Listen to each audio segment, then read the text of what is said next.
What's up, everybody? Welcome to Heresy Financial. My name is Joe Brown, and today is a good day. Now, you might be thinking that's a little bit crazy to say on a day like today when gold is down about 2%, silver is down about another 7% today. I'm recording this on Wednesday, September 23rd. GDX, the Gold Miners Index Fund, is down about 6%, and stock market indexes are down about 2 or 3%. On this channel, I talk about a lot the fact that it looks like inflation is the biggest concern from a financial perspective that unfolds in other ways throughout our society. It's probably the biggest concern that anybody has to look forward to on what things you might need to prepare for in terms of worst case scenarios. It looks like inflation is the biggest danger we face as a society. Not only that, I think it's the most likely scenario that we face: extreme inflation, potentially up to even hyperinflation. But the question is, what if I'm wrong? What if the deflationary forces that we are facing are just so strong that the money printing can't overpower it,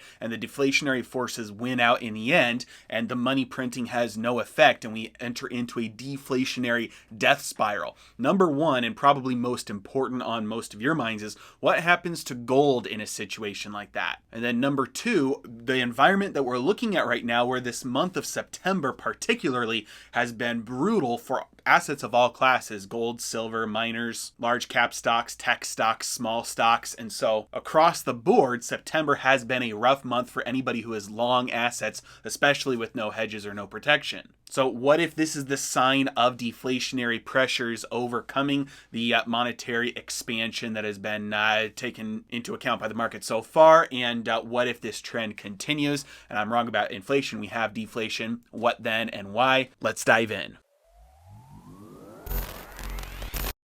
Now, when I started the video, I said today is a good day, and primarily that's because gold and silver are, quite frankly, they're just on sale right now. Nothing in the macro environment that contributes to gold and silver going up long term has changed. This has been a month where investors have the ability to pick up these metals at a price that is cheaper than they were able to pick them up last month. As a long-term investor, that's good news. So that's why I said this is a good day. But then you have to ask yourself, what if I'm wrong? Because you want to study economics, you want to study history, you want to study monetary policy and fiscal policy effects throughout multiple types of cultures, throughout countries, throughout time, depending on where they were at with technology and whether it was before or after the Industrial Revolution, because those things can matter. So you want to have that outlook and say, hey, based on what we're doing right now as a society, as a nation, as a global community, based on the things that are taking place, what are the likely outcomes? And I'm going to bet on that happening. But just in case I'm wrong, I want to make sure my bets are hedged so that I don't get left in the dust. Now, anybody who has studied Austrian economics even just a little bit comes away with the idea that inflation is going to happen in any regime where they aren't tied to any sort of anchor on how much monetary expansion can take place, right? So when there's a gold exchange standard, governments can't print more than a certain amount of money, or else once people find out, they'll drain the gold reserves because there'll be more money in circulation than gold to back it up. If there's an actual gold standard where gold is actually money, like we had in this country when it started, where there was no paper money that was backed up by gold, it was just the dollar was defined as a weight of gold or silver, and the government had the ability to mint those coins, but there was no paper circulating redeemable in that gold or silver. There are extreme limitations then on government spending because you can only spend what you can bring in. There are no promises to deliver something at a later point. So when we're in an environment like we are today, when there are no limitations on monetary expansion for government spending, you tend to look at this and think, hey, this will probably lead to massive price inflation, to basically a jubilee, if you will, of debts, where the debt load is inflated away because the value of the currency collapses. And so when you look at get just a little bit of Austrian economics, that's the view you come away with. And that's likely the case. But what is not emphasized enough is the overwhelming strength of deflationary forces in our world. We talk so much about how bad the money printing is and the negative results of that, which are true, but what's not talked about enough is how powerful these deflationary forces are. And it's not just a modern phenomenon. Deflation is the natural course of history. For all of human history, we've had massive deflationary forces. That's what propels us forward. That is growth. That is progress. Jeff Booth, the author of The Price of Tomorrow, a fantastic book, it's linked in the description below, he wrote that essentially inflation is paying more for less, and deflation is paying less for more. And if we didn't have any sort of deflation over the past thousands of years, we'd all still be living subsistence level farm life, basically. But because you have technology, because you have progress, because you have innovations in machines and factories and production, this means that over the long term, humanity is able to get more for less. We get better and better and better at making things cheaper. Never before has there been a time in history when we've had unlimited knowledge available for absolutely free. Never before have the masses of humanity been able to access so much entertainment for so cheap, or in a lot of cases even free. Never before have the masses been able to access such cheap or free transportation. Never before has it been as easy as it is today to market your skills, no matter how niche these skills are, to a global audience, and to be able to carve out a business for yourself in the world. These are all deflationary forces because they make things cheaper. And yes, there are always winners and there are always losers, because it used to be a fantastic job to work in a car factory. I think the equivalent today of factory workers in Henry Ford's original factory were getting paid, I think, around $80,000 today. I might be a little bit off on that, but it's somewhere close to that in US dollars today. So for no skills, absolutely no skills, you didn't even need a high school degree, you could walk in there and make fantastic money to do a job that required no mental power and very little training. Now, that doesn't exist today because it's far more efficient to have a machine do that work instead of human. And it's good because today we have cars that'll go 400,000 miles, and so your cost for transportation today is far cheaper because of this deflationary force that is a natural force that propels our world forward. It's only been within the last 100 years that we've built a system that needs inflation to be able to survive. And that inflation masks or inhibits the deflationary forces that are trying to propel us forward. If you look at the time of the best growth in human history, maybe only rivaled by China over the past few decades, was America during the period in between the Civil War and the creation of the Federal Reserve. So it was like 1870 to like 1905. That's the best growth that any country has had ever, and nominal wages actually declined. There was massive deflation every single year, a few percent every year. Nominal wages went down over that period of time, but real purchasing power went up. So it's like what we've experienced with computers and cell phones and tablets over the past 10, 20 years was actually applied to everything. Everything in life got cheaper every year. And because revenues went down for companies, eventually that had to pass its way on to wages. But the way that these things roll out is that inflation and deflation, the first places they hit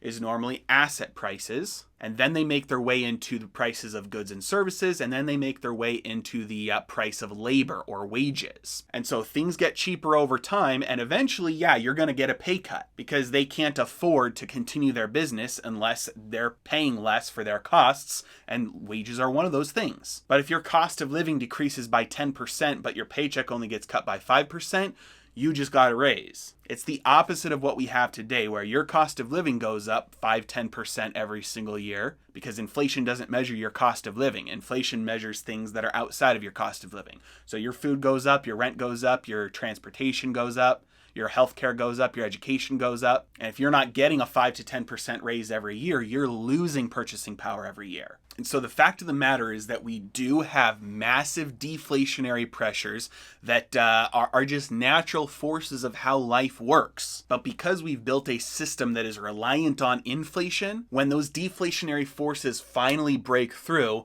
it won't just be little pay cuts here and there. It'll be massive devastation. It'll be catastrophic. It'll be depression. But there's two things that you need to remember about this.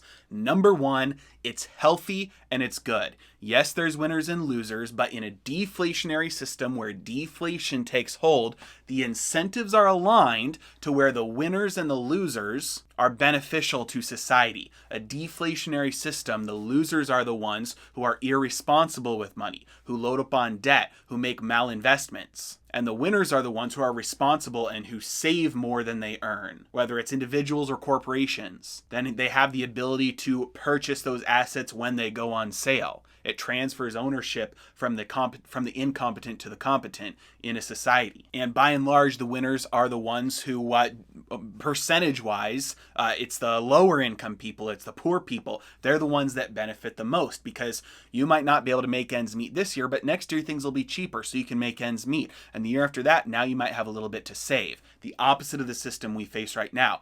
In a deflationary system, over time, asset prices come down. And so it makes assets more accessible to the lower income. And the rich, who primarily own assets, they're not benefiting now from a system that's rigged to try and make asset prices go up continually at the expense of the purchasing power of everybody else. So it's the exact opposite of a system. So that's the first thing, is that it's beneficial if we do have a deflationary death spiral collapse. All the millennials, all the retirees, people on fixed incomes, they benefit from that. Things get much cheaper. You're getting the same amount of dollars. Everything else is on sale. You benefit from that. You're richer when that happens. All the savers who are waiting for a collapse, then they get to buy those assets at fire sale prices. There are no value stocks right now outside of gold miners. All the stocks part of major indices are all at crazy valuations from historical standards. And so if housing prices plummet, if stock prices plummet, if companies go bankrupt, all of these things are cleanses and cures for a system, ultimately allowing rebuilding and growth to be solid and stable and robust afterwards. And the second thing that we need to know about deflation is that it doesn't impact gold. That's right. Most people, especially anybody studying Austrian economics, thinks, hey, we have a ton of inflation, therefore I'll make money if I buy gold. I've said this before, I'll say it 1,000 times more. You will not get rich by owning gold. Gold is money, it's savings. Long term, the purchasing power of gold stays the same, grows slightly over time, because naturally we have deflationary forces that propel our world forward. That means that something with a stable value will increase in its purchasing power little by little over long periods of time. We've had empires, countries, cultures that have had inflation and deflation, massive changes in government styles. We've had free markets. We've had communism, we've had global wars. Throughout all of it, for thousands of years, the purchasing power of gold stays the same, grows slightly over time. So if we have massive inflation and hyperinflation right now, you'll be able to buy things at cheaper prices. Asset prices are overvalued, so you'll get to see the crash if you hold gold. You'll get to see the crash and then transfer your gold into asset ownership. You sell your gold, buy an asset. You get to buy it at a discount compared to gold. Your gold will go up in terms of the currency you're measuring it with, but the gold itself isn't going to make you rich. It's just going to preserve the amount of stuff that you can buy with it. So that's inflation. What happens with deflation? Gold will go down in terms of the dollars that it takes to purchase each ounce of gold, but so will everything else. And here's how you can visualize this. Today, the S&P 500 dropped by 2%. Big drop in the S&P 500 for one day, down 2% in one day. Gold dropped by 2% in one day. So how many ounces of gold does it take to buy the S&P 500? The exact same today as it did yesterday. You didn't lose money. If you wanted to sell your gold to buy the S&P 500 today, it's the same amount of gold as yesterday that it would have taken to buy the S&P 500. And so I know that's a one-day example. I'm not saying that that's a long-term trend, that they're perfectly correlated. That's not what I'm saying at all. I'm saying visualize it that way. That's the example of what I mean when I say that in a deflationary death spiral, sure, the dollars, the total number of dollars that it'll take to buy an ounce of gold might go down. So you might think you're losing money by holding gold, because gold might go from, let's say, $1,900 an ounce to $1,500 an ounce. But if deflation takes hold like that, maybe takes it down to $1,000 an ounce or $500 an ounce, that means everything else will have gotten at least that much cheaper as well. And asset prices like stocks and real estate will probably have gotten much cheaper than that, percentage-wise. So gold is money, gold is savings. Even in deflation, you're not losing money, you're not making money by holding gold as your savings account. Over the long term, you're preserving your purchasing power. Whether we have deflation or inflation does not matter. If over the next 5 years, deflation takes over, we have a deflationary death spiral, and everything becomes extremely cheap, companies go bankrupt, fire sales of all goods and services, there's defaults on every piece of debt imaginable, and gold goes down to, $500 an ounce, it'll still take at most the same number of ounces of gold that you could sell to buy those assets or to buy goods and services as it does today. So what happens to gold if we are turning the corner to face we're looking into the abyss of a deflationary death spiral? What happens to gold? Nothing. Its price in terms of dollars is frankly irrelevant. What you need to understand is the purchasing power will stay the same, and then if you want to go buy things like a car or a house or stocks, you're going to sell some of your ounces of gold. The number of cars or the quality of cars or the size of the house or the number of stocks that you'll be able to get with that gold over time will go up. Your purchasing power in gold will go up whether we face inflation or deflation. Yes, there's short-term volatility. That's not what I'm talking about. I'm talking about long-term trends, because this isn't something you're trading. This is your savings. This is your investing. And number two, if this is a deflationary spiral that we're looking into the abyss of, that's good. Brace for impact, because it'll hurt, but it's not something to be afraid of.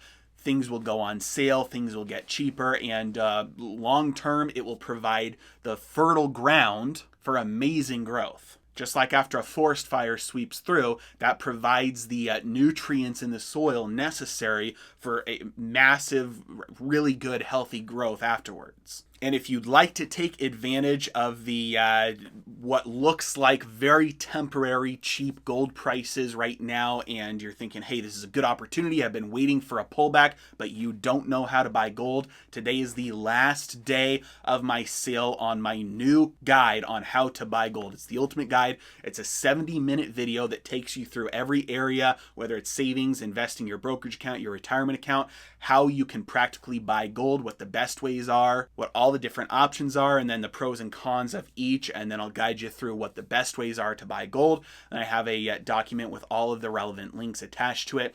For my launch sale, it's only $3. Today's the last day of the sale because I want as many of you to be able to get it as possible. If people are asking you how to buy gold, send this guide over to them, because it's only $3 and it's extremely helpful. I've gotten a lot of good feedback on it already. So don't wait, it's only $3. Today's the last day of the launch sale. So get that guide, it's linked in the description below. As always, if you enjoyed the video, like, subscribe, hit the notification bell. You guys are the best. Have a great day.